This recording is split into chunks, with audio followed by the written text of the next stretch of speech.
Компаниите може да испорачаат поголемо производство и раст, но имаат малку порачки како на домашниот, така и од странскиот пазар, а истовремено кубурат со кадар. 28% од фирмите се пожалиле дека не може да најдат квалификуван кадар, за 16% од нив слабата побарувачка дома, а за 15,7% недоволните нарачки однадвор може да им го ограничат производството годинава, велат Стопанската комора на Македонија.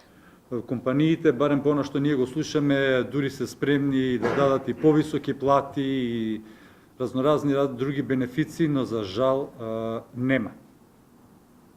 Тоа е констатација што може практично на секој состанок да се чуе дека недостатокот на стручен кадар веќе прави сериозни проблеми кај компаниите.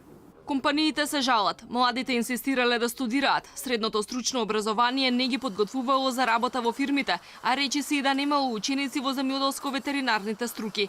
Сметаат дека дуалното образование е едно од решенијата, бизнисот да преземе дел од едукативната функција на идните работници. Препорачуваат повеќе пракса за учениците, стимулации не само за бизнисите, туку и за учениците и наставниците, како и отворање на што повеќе лаборатории и работилници во средните училишта и факултети.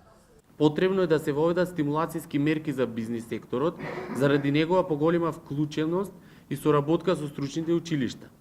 Треба да се воведат и стимулативни мерки за наставниците кои се ангажирани во училишните економии, но и можност за наградување на учениците кои учествуваат во создавање на приходи преку училишните економии. Најголем дефицит на кадар има кај машинските струки во металната индустрија, во угостителството, туризмот и во градежниот сектор.